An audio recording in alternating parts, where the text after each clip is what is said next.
There's a little anecdote about Truth and stories.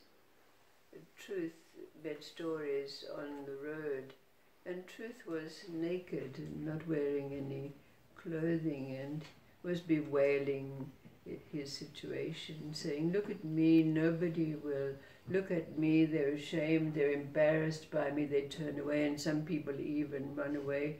And look at you, you can wear any kind of fancy garment that you like." So Stories said to Truth, "Well, why don't you let me lend you some of my outfits and see what happens?"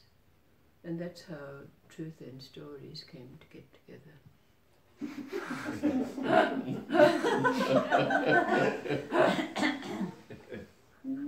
But then there's a story about wisdom, sometimes called by other names like experience or intelligence, and luck.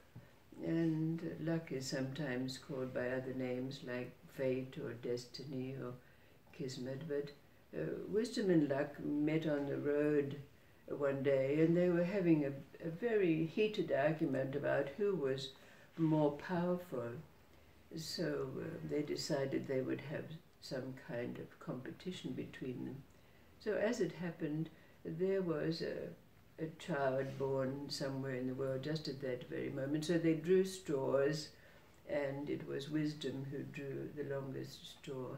And so he took over this small baby, who, as it happened, was born into poverty, with not very good prospects. But at a very early age, it was discovered that he was quite precocious. He was very intelligent and brighter than most. And so it wasn't very long before a jeweler noticed him and took him in as his apprentice. And he very soon surpassed even the jeweler himself in his abilities that he had to create wonderful pieces. And after a while, he changed his occupations, and he was taken up by a tailor who happened to be the tailor for the king. And the king noticed that suddenly his clothing was more creative and more colorful, etc. But when it was asked of him, of course, the tailor said it was he who was making these creations. So the young man didn't gain anything from this association at all. So he decided that he would go off and wander the world a little bit. But he came to a place where it was rather a great city that was the residence of the king of that realm, who, it was found out, had a daughter who was of a marriageable age and was looking for a suitable suitor. But she had made the stipulation herself that she would only marry a man who could make her speak. So from that time on, she became silent. And of course many worthy suitors came along, but were discarded because they were not able to elicit any responses from her at all. So this young man said to himself, "Well, in my condition I'm so poor, but I do have great ingenuity, and I'm sure I can make that princess speak." So he fronted up to the palace and was duly taken into the room where the princess sat. And of course there were servants there to attend and listen to what was going on. But when our young man entered the room, he did not direct himself to the princess. He looked around the room, and up there was a candelabra. So he addressed himself to the candelabra, and he said, "Candelabra, I have somewhat of a dilemma. I wonder if you might be able to solve it for me." And then he told the story. He said, there were 3 men there was a carpenter, there was a tailor, and there was a teacher who lived in a town that had fallen on hard times. So they decided to travel together to another place to see if they could make a more worthy living. So they took their accoutrements with them, their various tools and trappings and so forth, and they set out. But on their travels they came to a forest, and of course at night time there were wild animals in the forest. So they decided that one of them would have to keep watch in case any of these wild animals came along. So as it happened, it was the carpenter who took the first watch, and it was a long night, as nights seemed to be. So he saw a piece of wood lying nearby, so he took out his knife and he began to whittle, and he found himself whittling the form of a female. So just as he was finishing off the last little tweaks, it was time for him to give up his watch and time for the tailor to take over. So when the tailor took over the watch, he noticed this piece of wood shaped in the form of this female, naked, and he happened to have his needles and his cloth nearby. So to pass the time during the night, he fashioned a garment for the female. And of course, it was just finished at the time his watch was up, and so he went off to sleep, leaving the teacher to take the vigil. But when the teacher was sitting there, he noticed this female garbed in rather an attractive garment, but when he spoke to her, there was no response at all. So being a teacher, he thought, well, I'm going to teach her how to speak. So he spent his time on his watch teaching this female to speak. And so when they all woke up in the morning, of course, seeing this rather attractive female there, they each claimed her for themselves. The carpenter said, well, look, I fashioned her. And the tailor said, well, I dressed her. And the teacher said, well, I taught her how to speak. So they all wanted to take possession of her.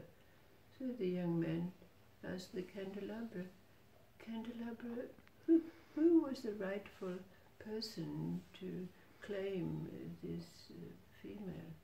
And of course the princess, who'd been listening carefully to this and could not resist answering, well, of course, it was the teacher who should claim her, because he was the one who taught her how to speak.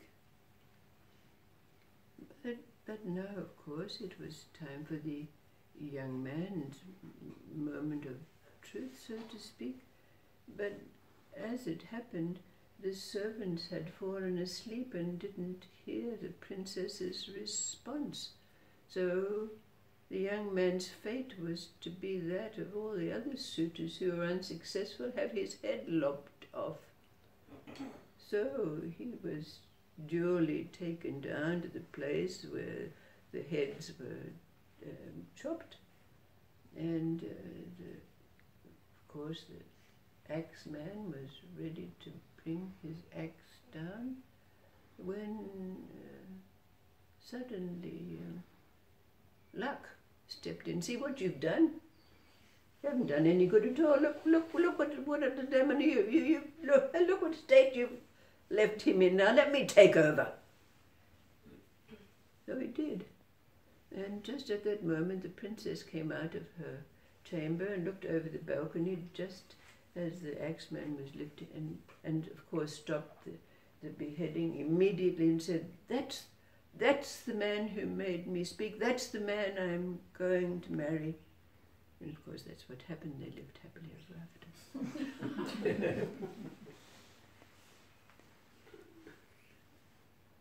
So what does this story invoke in us relative to what our experience or our own interpretation of wisdom and luck are, and where they meet for us.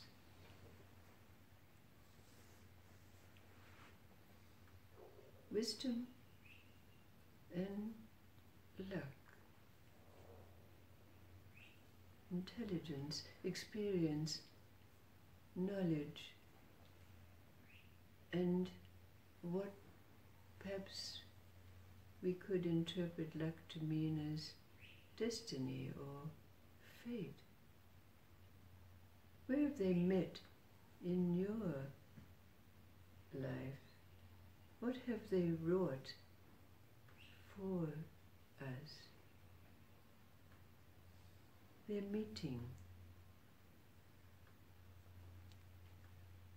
Just like truth in stories.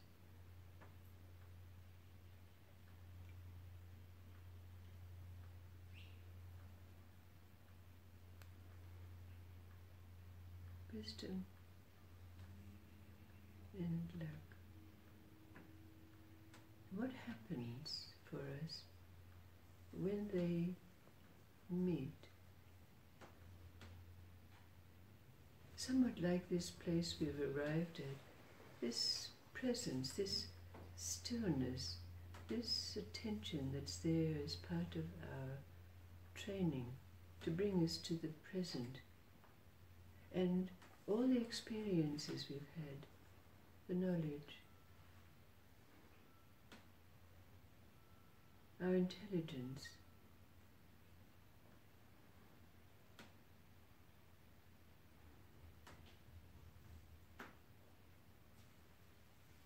what has been wrought for us, in us, with the meeting of these two.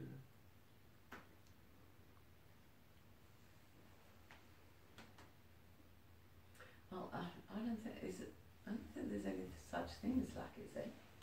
Isn't it just that, like, you could look at it then and say, you know, in her wisdom, she then went there and yelled out, or that's their destiny.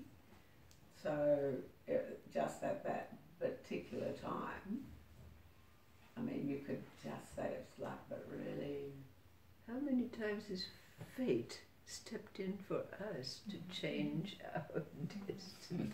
yeah. Well, wisdom is kind of like a discernment. It's what we kind of learn and come to understand, and perhaps, you know, accept that we can't control everything. And the other part is, you know, I suppose luck or destiny is as that convergence of the universe, I suppose we might say. Right on. That, you know, is sometimes works in mysterious ways. Yeah, and we can think, you know, things are a certain way, but I think we come to discern more that, you know, stuff happens and you can observe it and not understand it, but still work with it and leave the rest to luck or fate or destiny or whatever. And what's the story that you've got that describes that? We've all got them. A story when there was a trajectory in our life. Well, I can tell you one that's just recent. Is it was in relation to a bit of a family clash, and I was going down to Sydney, and things happened, and it wasn't going to. It was becoming a conflict, and so I just decided I'm not going to go. And I had non-refundable fares, and, you know, it was kind of. But I just kind of felt, no, this is, you know, I'm not going to do that to myself, type of thing. I'm going to step out of this. Wisdom says to me that, you know, why step into the fire? And luck was on these non-refundable fares that Virgin first, the return flight was on Virgin, and they contacted me to say that the flight would be changed and I'd have to go via Brisbane, and if it wasn't convenient, I could get a credit for my fare. Oh, right. And then I was going down on Jetstar because I had vouchers from last year. And anyway, and then the COVID thing came in. A COVID case in Sydney and quarantine. I rang Jetstar. Yes, we'll give you a full refund.